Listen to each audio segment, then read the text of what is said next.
let's go home. Yes. I mean, that's generally just my attitude in life anyway, of let's go home. But let's go home because tonight was the Dynamite go home for Revolution.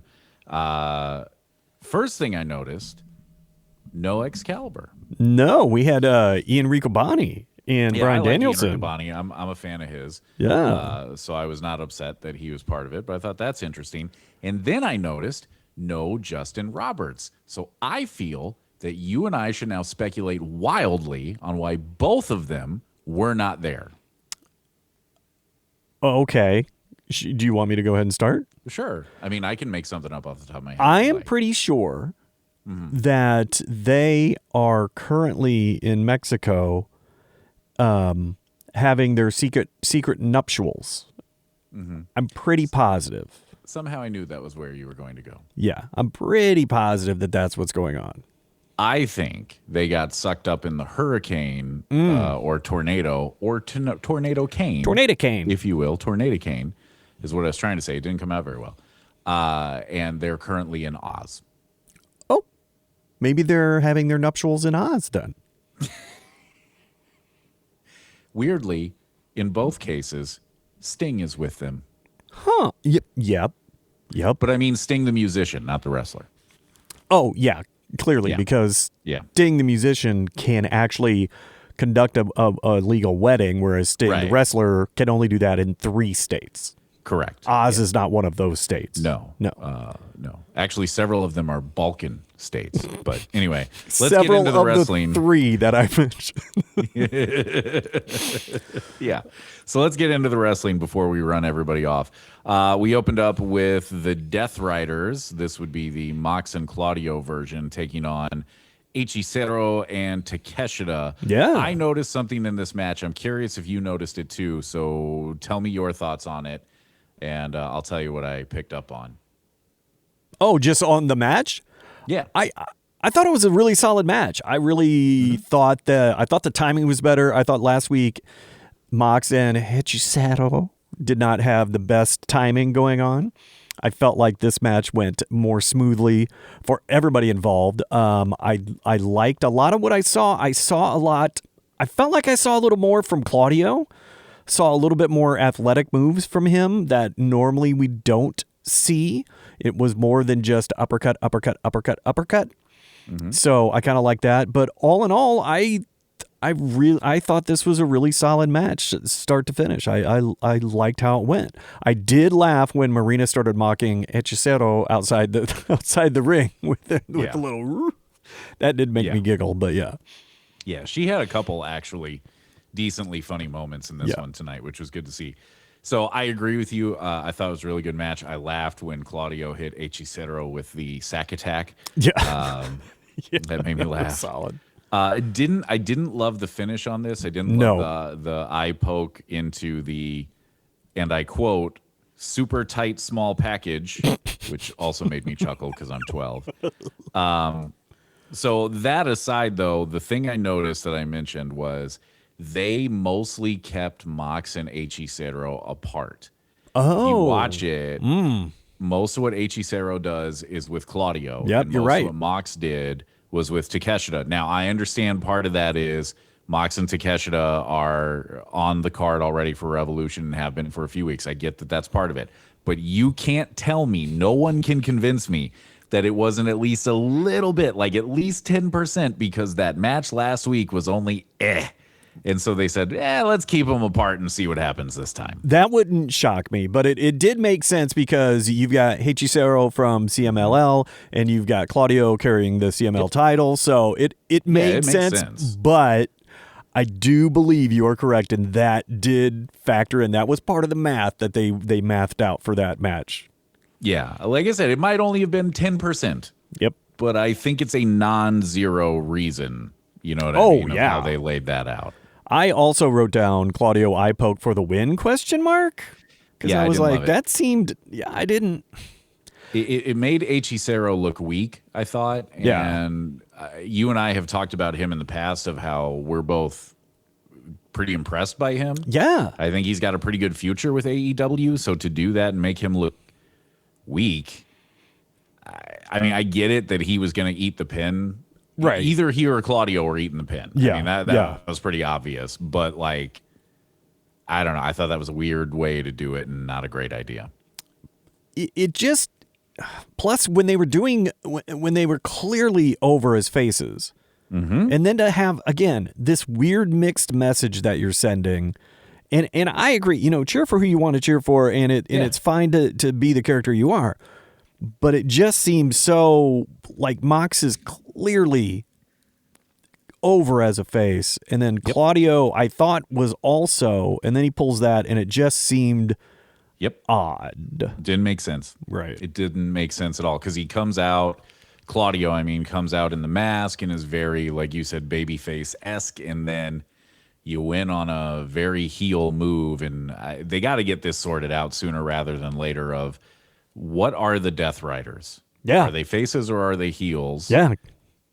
And if there are faces and heels both within the group, then we probably need to split them up. But what do I know? Speaking of splitting up, what was interesting is afterwards you had the Archer and Davis attack, and then you had Takeshita saying, no. Because they were gonna whack Mox with the chair, and he's like, nope. I want to do this one-on-one. I want to do it by myself. For the longest time, we thought the Don Callis family was going to be breaking up. Didn't happen. We didn't think it would be along these lines. I don't believe it, but it's been so long since we talked about it. But it just, I was a little bit surprised. I guess I shouldn't have been, but that was an interesting swerve to take with this, and I just wasn't looking for it. So I've thought for a while that the Don Callis. So I don't think it's going to be a Don Callis family split. I think it's going to be Takeshita splitting from them. Yeah. And I've thought that for a while because they have been positioning Takeshita as a face for a couple of months now. Like, it was pretty obvious that he's going to be the face with whatever this is with him and Okada, right? And oh my God, just kiss already and get it over with. Right. So I thought for a while that it was going to break along those lines, and that because the Don Callis family is very aligned in being heels, they would all stay with Okada, and Takeshita that's how they would spin him off on his own. And I still think that's what's going to happen here. I'm less inclined now to believe that it's going to be specifically because of the beef with him and Okada, because I feel like we've almost dropped that. Like, I feel like we're moving away from it. Yeah, it doesn't feel like that. I feel like they let that one die on the vine, and I think that could have been a big mistake, because I think that was still a decent money match, and we didn't do it. Because I was looking forward to that match, and now I'm not sure we're going to get it, or we're going to get it way too late in the game. Yeah. Yep. They're going to have to work to heat it back up, and you have other things you could go to. Yeah, I think they missed on that one. Like you did say, we got the beat down after that. When did Archer break his arm? I was wondering that myself, because I don't know. I didn't watch all of Collision. I hadn't really seen anything online, so I don't know when that happened, but I don't believe he had that cast last week. I don't either, and I didn't read anything about he broke it, so I'm curious for somebody to get the scoop on that. I imagine Uncle Dave will. I don't know if you caught it. He was ringside. Oh, no, I didn't catch that. Yeah, no. There's a shot. I believe it was. I wrote it down. We'll get to it. There's a shot of him ringside after one of the matches. I was like, oh, Meltzer's there. All right. But then we got the backstage with Willow and Persephone, which I thought was not bad, and at the very least caught you up on Persephone beat Mercedes for the CMLL Women's World Title. The trend of Mercedes dropping belts is on. If you haven't noticed, she's slowly dropping all these other ones. Gee, I wonder why. I wonder what that could be building to. Not bad is the best I can say. It was fine. It was fine. It did what it needed to do, and it didn't overstay its welcome. So it was fine. I was okay with it. Yep. Then we moved to the backstage with Fletcher, Don Callis, and MJF.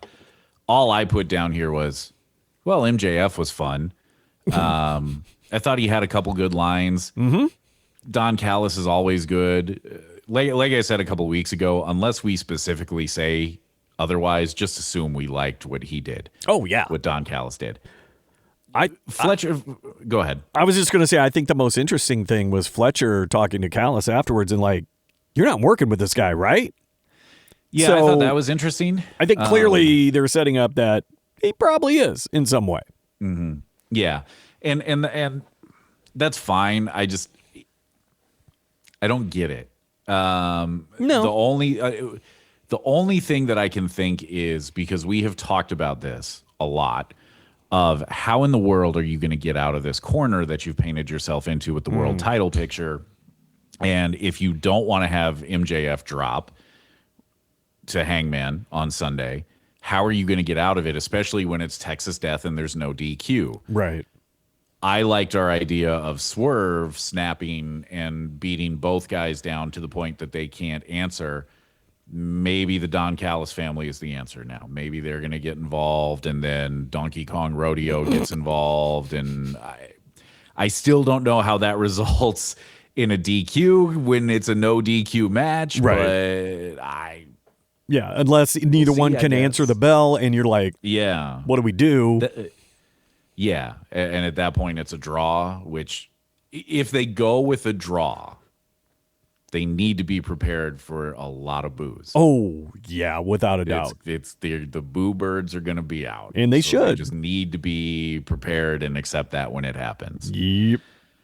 So then we got the TNT title match between Fletcher and Speedball Mike Bailey. What you think?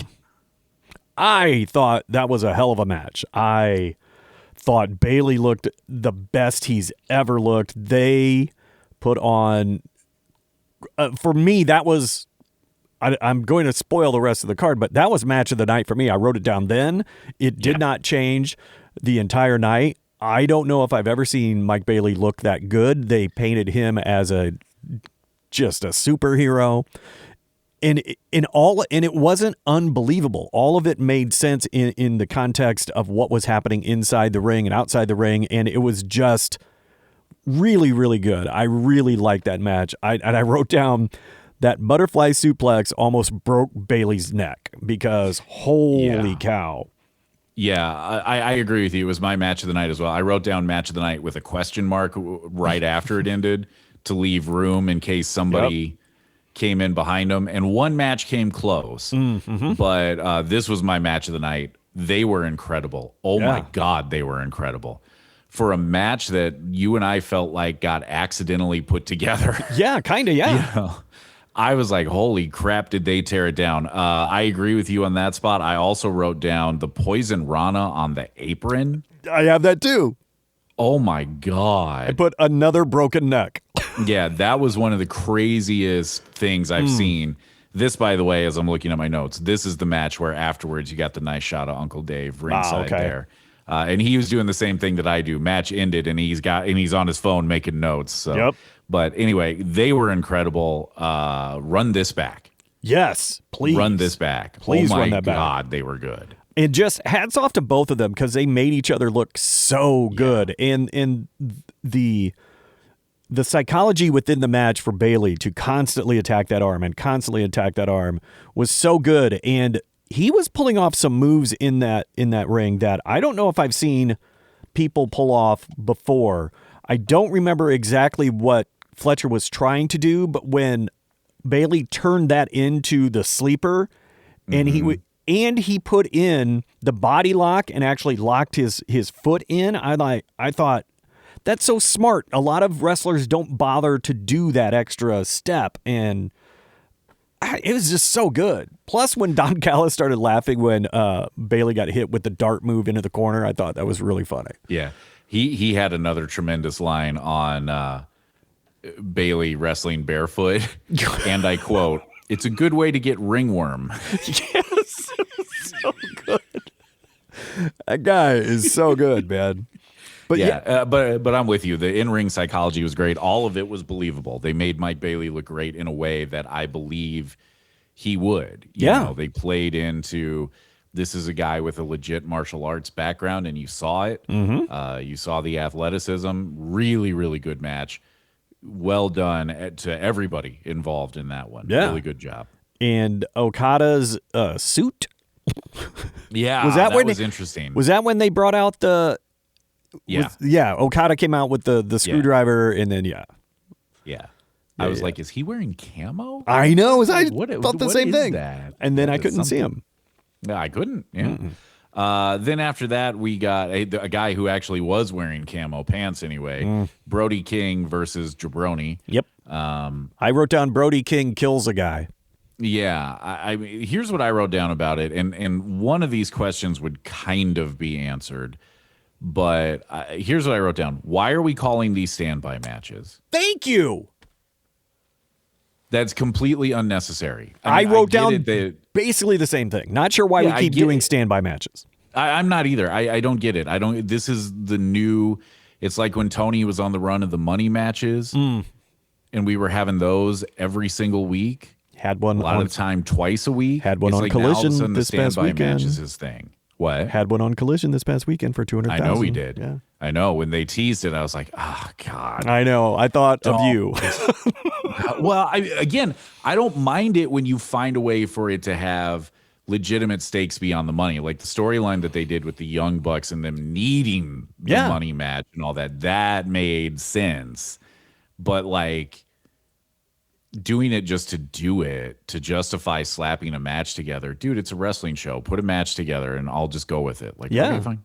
Yeah, you don't have to justify all of them. Exactly. So this standby match thing feels to me like Tony's new hyper focus or obsession or whatever. Mm-hmm. I don't love it. Nope. I get it that you don't want to say like, okay, now Brody King squashes a guy. I get it. Yeah. But I don't. When they do these squash matches, they always do it with somebody that I got it. I don't need you to prove to me that this person is really good. Yeah. We understand that he's super tough. Yeah, like I'm very aware of who Brody King is. I'm very aware that he is a legit badass. I don't need to see him squash somebody to get that over. And calling it a standby match cheapens the match, I think. Like it makes it feel like completely unimportant. Now, and Brody had them having the little pre-tape promo, I should say, beforehand, going, "Oh, I'm in another one of these standby matches, and I'm not even like, okay, all right, I guess." I realized this was all just to get to what happened after the match. Yes, but like, you could have had him wrestle somebody that we know who they are, right, and still win quick. And it would feel a little better. And here's the thing about standby matches. They're supposed to be there when a match runs short. At no point did we think anything ran short. Like, if anything, we've only had, 2 matches at this point? And that first match got a solid 20-plus minutes. Well, and this show went long tonight. Yeah, it did. And so calling that a standby match makes 0 sense. I agree. Just 0. Totally agree. It would have made more sense to me if they would have shot that promo in the back with Brody, and instead of him saying, I'm on a standby match, he's like, I've been looking for Swerve. I can't find him. I'm going to the ring. Send me somebody. Yeah. So I could whoop him. Yeah. Okay. I believe. Get my hands on somebody. Yeah. That I believe. And did you catch it before Brody did? Because I sure did. I even wrote down, and again, this bothers me because this should not happen to Brody. I wrote, walks right by the guy with the hood and the chain. Because as he's taking walking by, Swerve is making no attempt to hide the fact that he's holding a chain. And I was like, are you kidding me? Because I saw that and went, oh my God. And then all of a sudden, there he goes. He gets clocked. And I was like, that's interesting. I did not see it. I didn't see him until the chain came out and got wrapped around his neck.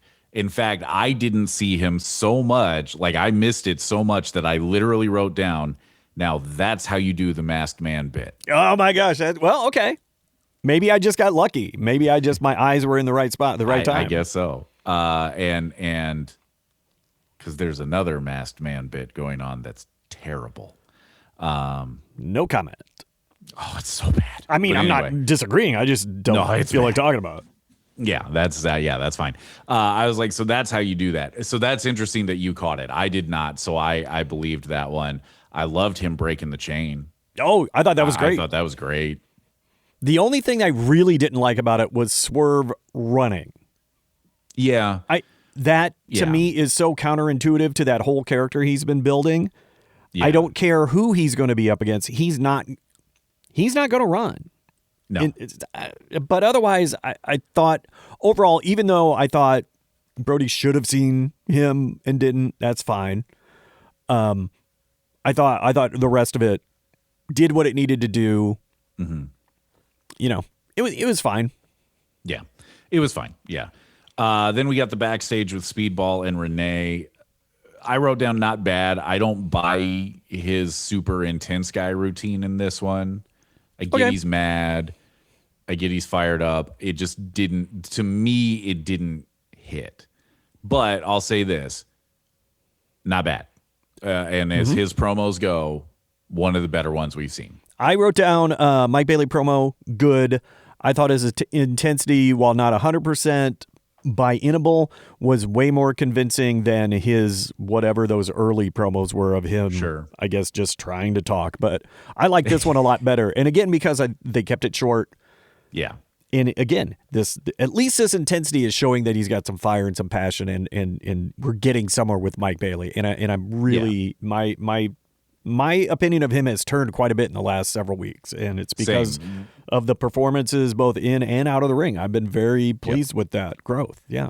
Yeah, his performance in the Continental Classic. Oh, yeah. Really started to turn it all for me, where I was like, oh, this dude is more than just a mid-carder. Okay. Mm-hmm. Okay. And, man, that match tonight, if it didn't prove to everybody that Mike Bailey should be talked about the way they've been pushing him. Mm-hmm. Yeah, I agree. Then Orange Cassidy and Darby take on Gabe Kidd and Finley. Mm-hmm. I wrote down Darby's dive looked yet again like a concussion. Oh, my God, yes. Oh, yes. He landed on his face, as near as I could tell.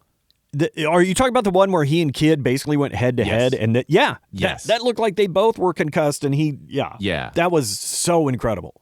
Yeah, and it looked to me like Darby didn't catch himself. You know what I mean? Like in the moment, it looked like he did not get his hands up, and he landed on his face. Mm-hmm. Okay. I was actually surprised he got up and finished that match. Okay, yeah. I really thought, like, cool. This is what I thought. Oh, good. He hurt himself again, and they're going to have to redo the card for Revolution on the fly now. Mm-hmm. That's really what I thought. To the point, it is to the point with Darby where legitimately, like, I know we've talked a lot about, like, this guy clearly has no intention on being able to walk by the time he's 40. Got it. Yeah, exactly. It's to the point with Darby where I'm like,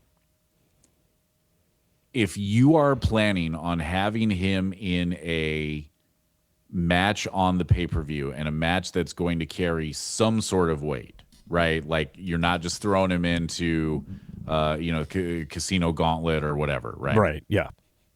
Not that those don't have weight, but you know what I mean? Mm-hmm. Like, he's going to be in a quote-unquote feature match.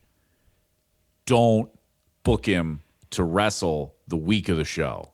Right. Because he's more likely than not, he's going to hurt himself. Or tell him, you only get to tag in once. Yeah. No dive, don't just stop it. Stop it. Yeah. Because I really thought, cool, he just took himself right out. I really thought that. Yeah, that looked brutal. I thought that was an actual skull-to-skull impact. And yeah, if you are a subscriber, if you're a longtime listener of this show, which is weird to say when I think this is episode 17, but still, that's 17 weeks worth of shows. Yeah. I know I've been hard on Darby. It is because he is a guy who legitimately scares the crap out of me. Yeah. I see him do stuff, and I every time he wrestles, I make this sound. Oh God. Yep. And I understand that it's a dangerous thing that they're doing, and I get all that, and I get his style, but dude, on just a standard Wednesday night, maybe tone it down a little bit. Yeah.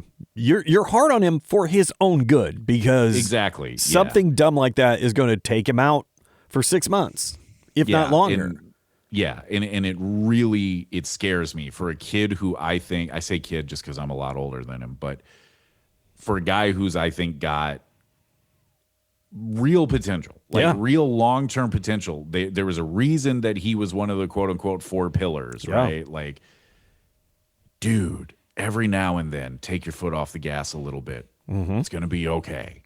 And I understand why, especially against the Dogs, why he's being so intense. But like you said, you got to look after yourself. But I will say, he took that pile driver like a champ. I loved how he was just dangling his arms down like that. I don't know. Again, I don't know if I've seen anyone sell it like that. I thought that was really smart. I liked it. But Yeah. dude, take care of yourself. And then, of course, we had the big surprise at the end. Oh, yeah. I legitimately forgot about it. I was like, wait, what? And I was about to go to my notes, and then I remembered. That did surprise me. Yeah. I legitimately, I wrote down, really didn't expect Roddy to be the third man, because I knew that somebody's coming. It was obvious that, we're getting a 6-man here. But I was like, really? Roddy? Yeah. Okay. Huh. I wrote, Roddy is back. Cool. But I don't get it.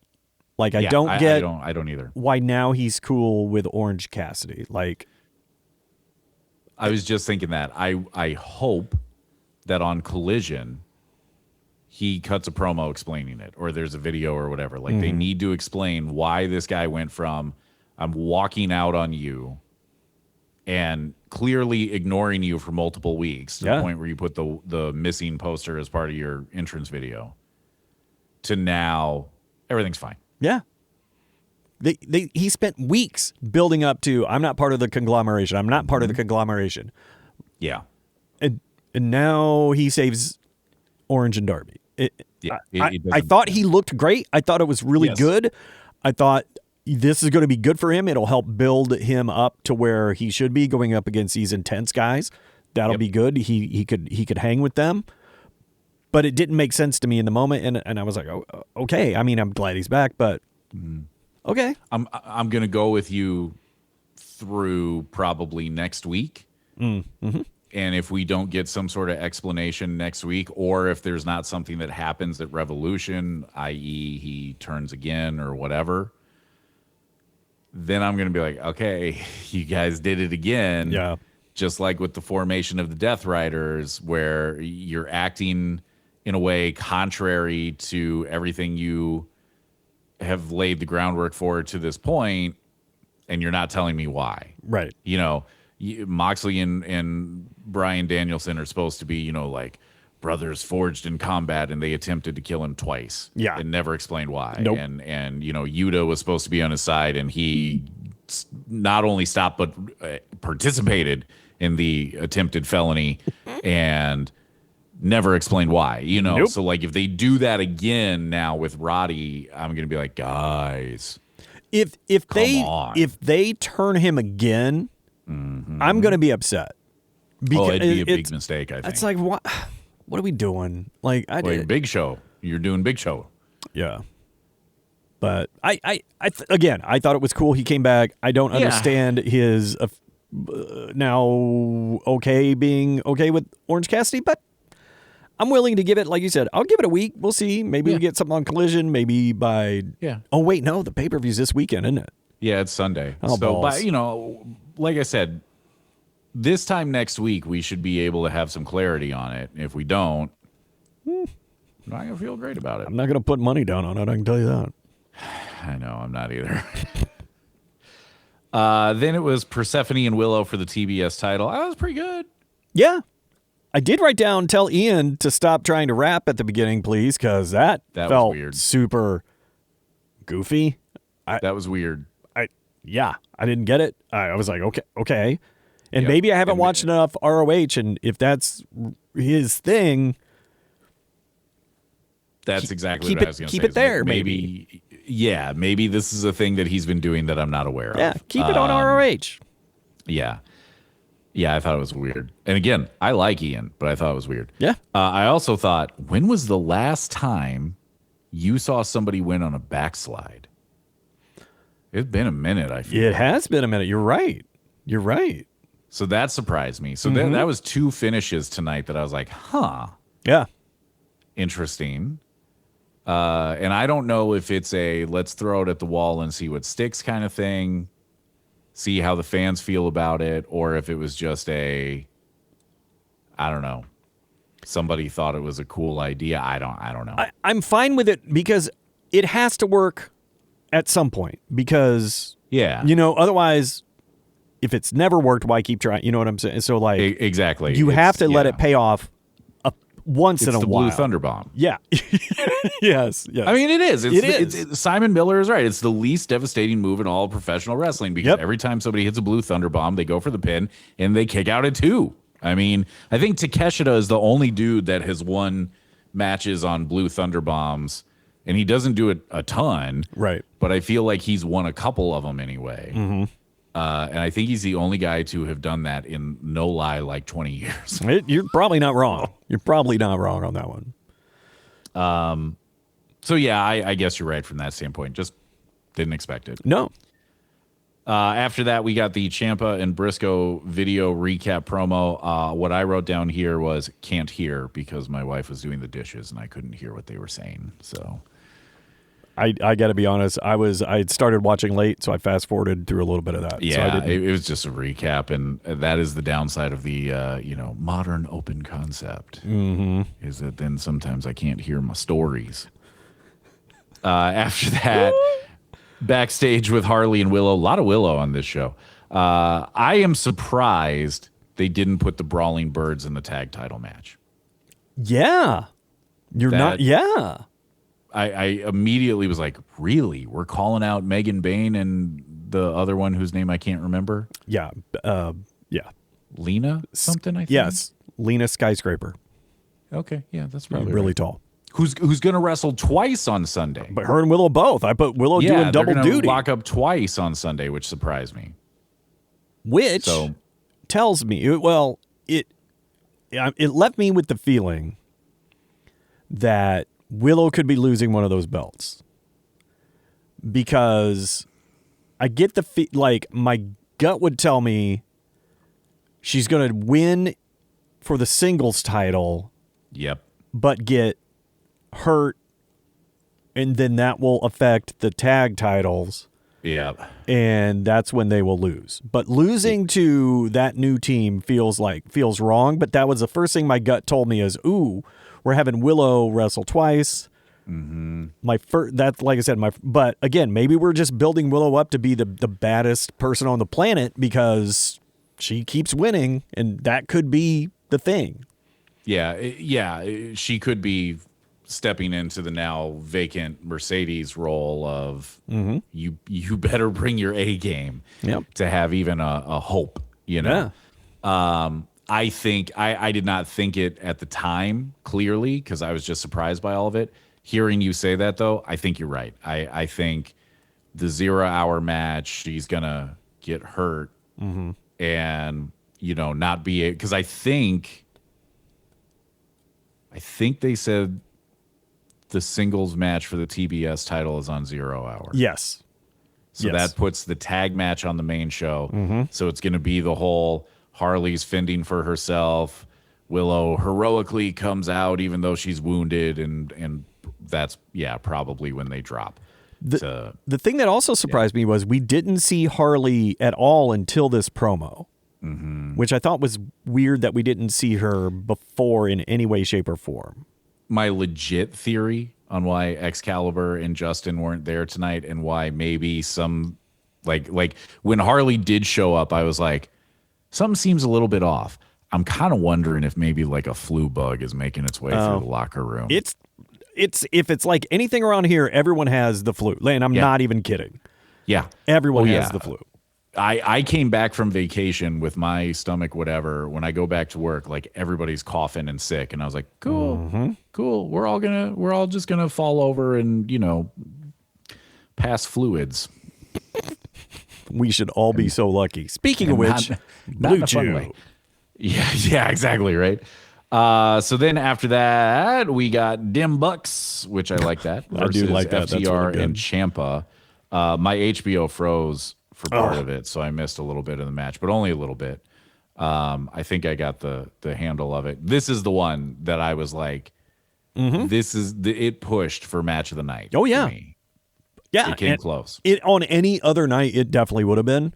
Yeah. But that man, again, that Fletcher Bailey match was so damn good that Yep.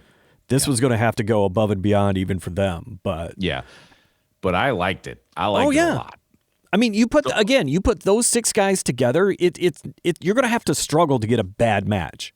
Yeah. And I thought it was really well done. I think it was coming out of a break when you saw Briscoe on the one side of the guardrail just smacking back and forth with half of FTR, then the other half, and then Ciampa, like he was just on a tear, and it was just like, all right, let's see more of this. Go, go, go. Yeah, it was really good. Really, really good. Here's my nitpick on it. You ready? Yep. And it's from a storytelling standpoint. So match ends, and it feels to me, since we know the Bucks and FTR are already locked in for Revolution. I don't know if they've made the match or not, but I'm guessing Briscoe and Ciampa are going to be on the Revolution card, right? Somewhere, yeah. Possibly with the stipulation that gets added at Collision. Probably my guess. Why did we go, other than they're very good together, why did we go back to Ciampa and Briscoe, though? Because, yes, I get it that Speedball put on a hell of a performance tonight.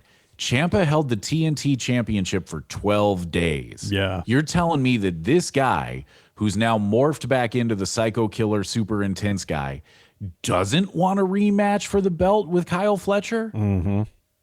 It doesn't make, that part of it doesn't make sense to me. And that is a pay-per-view match. Yeah, 100%. So I don't know why we didn't do that. I don't know why we got away from that to continue a quasi story with Ciampa and Briscoe. My only guess is, speaking of putting a stip on the Collision, my guess would be, if we're just fantasy booking all the way out, since they both want the belt back, would be winner gets a shot at the title. And that's probably true. Then you would get probably Ciampa going after Fletcher or Bailey. So yeah, that's my guess. I don't know, but no, that makes some sense. But I guess I feel like Ciampa's had a lot of mic time, and I haven't heard him talk about it. And I feel like he should be talking about it. Yeah, because he made such a big deal about Sylvie, and now you don't hear about Sylvie, and you should. Fletcher has talked about it more than Ciampa has. Yeah. Fletcher talked about it tonight. Ciampa hasn't said a word. That feels backwards to me. Yep. You're not wrong. You're not wrong. I think sometimes they forget about what got them to phase 2, and they're looking at phase 6 and forgot the few steps in the middle. It's like, guys, he's got to talk about Sylvie and still be obsessed over it. We have to do that. I mean, I get it. It is really difficult to book 52 weeks of storylines on professional wrestling shows, no matter how long or short they are. I get it. It's tough. It's a lot to keep track of. But that's where I expect, particularly in AEW, where by all accounts the wrestlers have more of a platform. They have more sway or whatever you want to call it with Tony than anybody ever has had in WWE, save for maybe like, Undertaker, Austin, Hogan, Cody apparently. I think that if you are Tommaso Ciampa, it is completely acceptable for you to say to Tony Khan, no problem. I'm with you on this. Let's do it. But remember, like, I lost this belt. I'm going to mention it in the promo. I'm going to bring that into the promo. Right. I don't think Tony's going to tell you no on that. Right. I don't think so either. So I'd like to see some of that. And maybe coming out of Revolution, that's what we'll get. But right now, it doesn't make a ton of sense. No. Ignoring that pretty major aspect of that character feels awkward right now. It does. That's the word for it. It feels awkward. But I also don't love that he just turned out of nowhere. But whatever. That's, again, nitpicky. I'm more on the TNT thing than him just kind of turning. But whatever. Then we got, so I thought the Hangman MJF promo video was really good. I liked them going all the way back to the original All In. Right. I thought that was very good. I thought the press conference was dumb as hell. Did not see any of it. Didn't see any of it. Stopped watching. Nothing. Here's the only thing I picked up on, and this is the thing that you and I would pick up on. They apparently had radio people asking questions because, like, they'd say their name and, you know, what outlet they're with, and they said real radio stations, and I was like, man, couldn't have done that any of the times that you were around us so we could get involved. Exactly. Man. Come on. Other than that, Tony, we're hometown. Yeah. Also, by the way, I've been to your little myaew.com. I don't know if you saw that. I did. Which is interesting. I keep seeing something about a podcast network. I thought the same thing. We definitely have to DM Tony. If for no other reason, we need to DM him to go, that wasn't good, man. You're right. The press conference thing wasn't good. Yeah. It was, I get it that you're trying to find different ways to have them be on TV and sell the match and do the promo battle and not, there's only so many times that you can have Tony Schiavone stand in the ring with them and go, well, thank you for agreeing to no physicality. You know, right. Like, I get it. I do. I would have preferred a cliche contract signing here rather than whatever that was, because it was not good. Here's what I didn't like, even though I didn't watch it. Here's what I didn't like about the setup is it came after the main event, and all during the lead up and all during the main event, they're like, we're going to stay with this as long as it takes. We're going to stay with it as long as it takes. And it went long. Well, yeah, you are, because you have something booked after the main event. Mm-hmm. We don't think you're going to bail early. And then for Riccaboni to go, we've taken our last commercial break, and now we have to sit here and watch Ciampa inflict this violence onto Mark Briscoe. It's like, no, we don't. We can cut away at any time. Yeah. We can cut away at any time. They could turn the camera and put it on you, Ian. Yeah. I mean, like, they could. I'm guessing something's going on backstage. We don't have to look at that. Yeah, that was. I didn't love that. From a guy I like, that was. He didn't have his best night tonight. He just didn't, and that's okay. He got thrown in there. He doesn't get thrown in with them a lot. Like, I get it. It's tough. Overall, though, I did like his additions to the show tonight. I thought it was good to see. I like when he's part of it. I genuinely do. I think he's.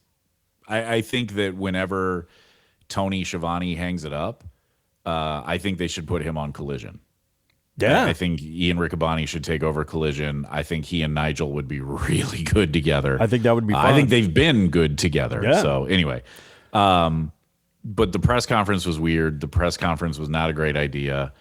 I would have preferred you just end the show after the main event. It would have been fine. Yep. It would have been completely fine. You could have made that. That wasn't good. You could have just made that myaew.com content. Mm-hmm. The only two things that I wrote down about it were, number one, as we've established, Meltzer's there and you don't have him ask a question. It's freaking Dave Meltzer. Yep. Number two, the crowd, it sounded to me, at one point was chanting, "This is boring," and I agree. And they're not wrong. It was boring. That's fair. So it's tough to end on that note. It really is, but that was a misstep. Yeah, how do you end on that when you had that hellacious tag match before that and not end there? That just, guys. Yeah, I don't know what the thought process was of booking it that way other than dragging it out, because they know correctly that MJF pops a number. Yeah. When we know he's going to be on, we tune in. Mm-hmm. Like, more people tune in for his segments than anything else. So I get saying we're going to put him at the end to try and pull you through the full show. I get that. At that point, though, if I've come an hour and 45 minutes or whatever it is with you, do your little press conference thing, and then go into the main event, I'll stay for the main event. Oh, and yeah. Granted, and in this hypothetical scenario, I'm not a guy doing a podcast with you about AEW. You know, Right. like I'm a casual viewer, but like at that point, it's 15, 20 minutes. Like, yeah, I'll hang in for that. And it's a banger of a match. And they came out hot. Like, yeah, okay, you got my attention, you know, like. I even wrote down that's how you start a match. Because it was so well done. Like, it was boom, and we're there. I was like, yes, that's how you do it. I agree. So I think everything about that press conference was a big old oopsie. And I really hope they never do it again. Yeah, that would be good. Kind of like that time they had Taz doing that weird video breakdown and they never did it again because it sucked. Yeah. I mean, look, you can criticize AEW about a lot of stuff. You can criticize Tony Khan about a lot of stuff. One thing that I have respected about him from the beginning is when he realizes that didn't work or this story is not working, we're going to cut bait and walk away. Yeah. You know, and I give him a lot of credit for that because, man, I've watched a lot of wrestling where they shoved some bad angles down our throats and they just refused to pivot, you know.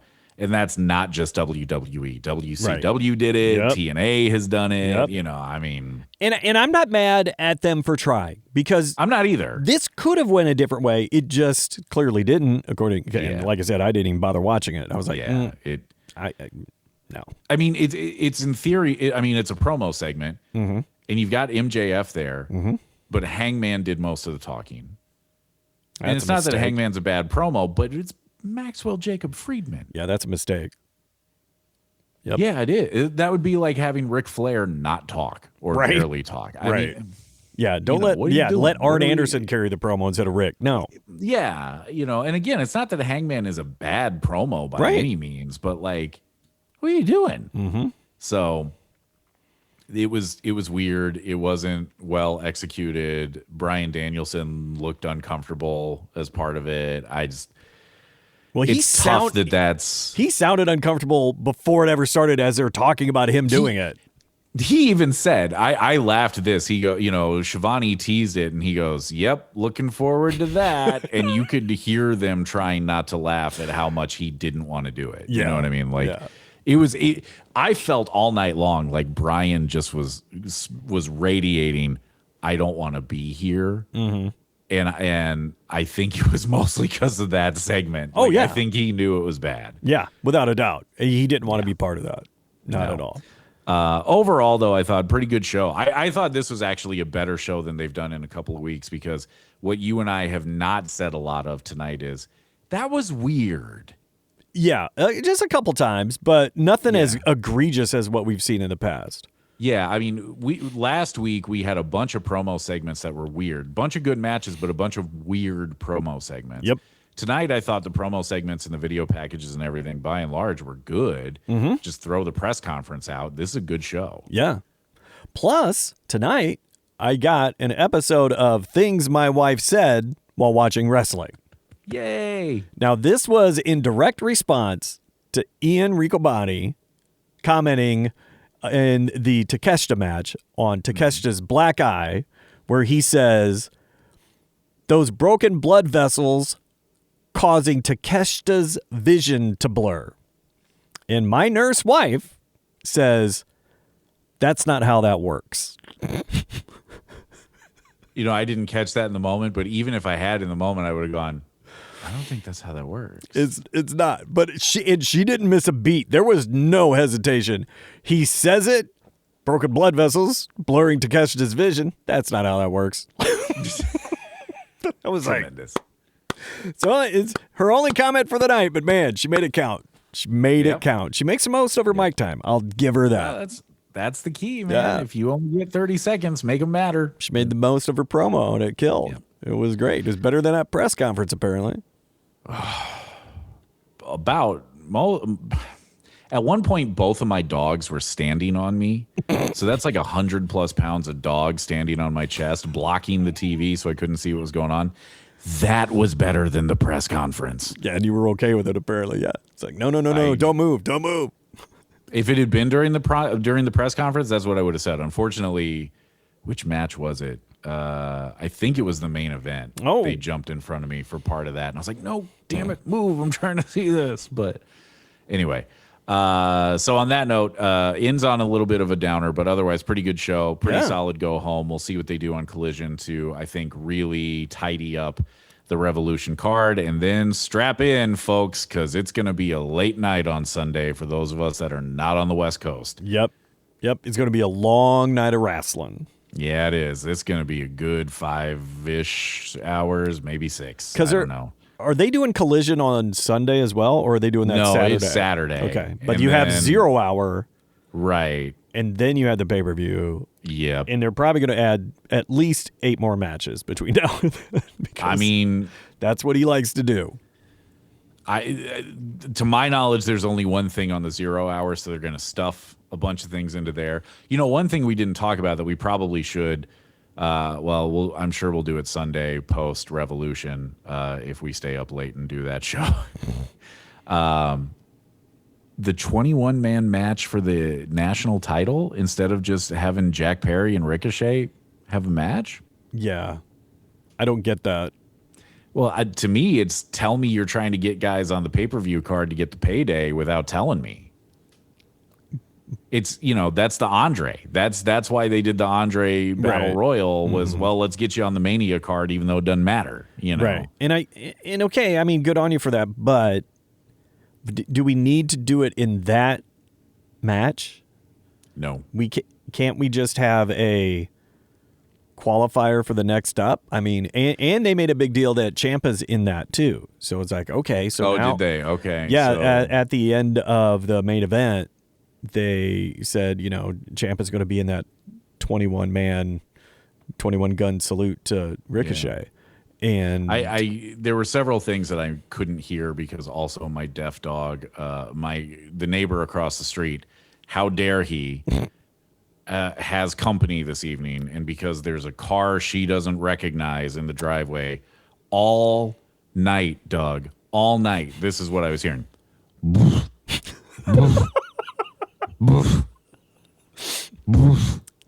Lovely. And it's just she doesn't even know how loud she is because she can't hear it. She can't hear it. Yeah. But anyway, so on to Revolution we go. Woo-hoo. And we'll see what gets tidied up between now and then for the card, and we'll see what happens. Maybe we'll get some surprises in that 21-gun salute. I don't know. We'll find out. Maybe. But maybe Donkey Kong Rodeo. Could be. But, I mean, how do you come out of that without having Jack Perry? So now you've got so many people involved in it that it's – I understand that the concept often is multi-man match means the champion's at the disadvantage. Right. I feel like now it's going to be easier for him to retain and never – I mean, he can just avoid Jack, right? Like, I don't get it. I don't get the thinking there, but – yeah, and if you don't think the demand is going to be in running interference in that, you're wrong. They may even be in the match. I don't know. We're going to find out because they haven't announced a lot of participants in it, which they rarely do. So. I don't even know if they've announced Jack Perry in it. Have they? I think so. For a minute, I thought he was the only one announced for it. Oh, that could be, yeah. But I don't know. And again, they're not doing a great job of selling that particular match, which my concern when they introduced the national championship was this is another singles belt in an already crowded championship landscape. Yep. It's going to fade into the background, and it's faded into the background. Yep, 100%. So anyway, on that note, we move on to Revolution, where things will happen, and you and I are legitimately scared for this show because of the main event. A little bit, a little worried, a little concerned. Mostly from the booking, but also because Texas Death is uncomfortable. But it is. That it very well is. But here we go. So we'll see what happens Sunday night. In the meantime, like, share, and subscribe. You can find us on social media at Elite Heat Pod. Also, shout out to Germany. Somebody subscribed over there. Hey. I see you, Germany. Yeah. We are now in multiple countries, so thank you all for being part of this. Spread it around. Like jelly on your naked chest. You know what? Honestly, that's better than what I was going to say, because the only thing I could come up with was spread it around like a virus. Virus? That's not good. No. I mean, it's really effective because they go everywhere. That's true. You know where you get a lot of viruses? Down there? Donkey Kong rodeos. A lot of ringworm there. Just ask Don Callis.